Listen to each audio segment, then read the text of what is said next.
President Trump, despite what the Democrats are saying, and I've been on X all day looking at this, oh, the objectives aren't clear. It's like, no, no, no. He stated it.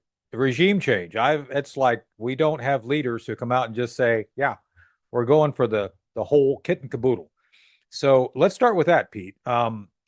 Man, that's a pretty bold framing, right? I mean, we always talk about beginning with the end in mind, but he did. He just basically said it. We want the mullahs gone.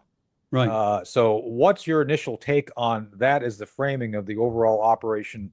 Well, I think first off, just generally speaking, if you don't have clarity as to what you're trying to do, whatever you do isn't going to work. Yeah, And one of the things that the president has done here is provided real clarity. The objective here is to push the mullahs out and for the people of Iran to rise up and take control of their country again. So, right.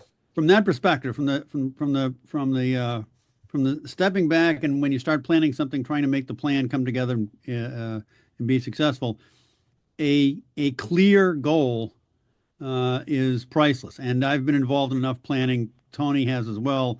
Oh yeah.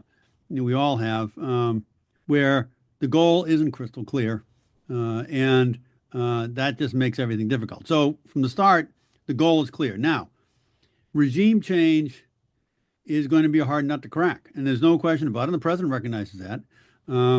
But we've already had some success. I mean, they started this thing off. This thing apparently started off in the fashion it did because they had clear intelligence that I guess it was every Saturday and one other day, twice a week, there was a large-scale meeting of the leadership in the same facility, and they knew it was going to take place, and they waited apparently for some high sign from an agent that in fact it was taking place, and they started the strike. So that's priceless stuff to make a strike and try and essentially smash the command and control, the command process of any of the enemy, and they have to some extent done that. Now, the Ayatollah is gone. The Minister of Defense is gone. A whole host of other serious cats and dogs. The head of the IRGC is gone.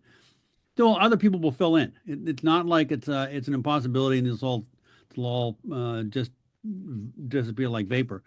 But one, we sort of know where their command posts are, so the command posts are going to get hit.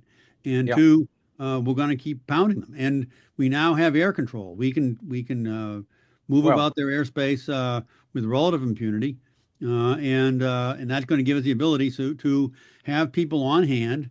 So when someone opens up his cell phone, as it were, he's going to get whacked. Yeah. Well, two things on the issue of how we did this.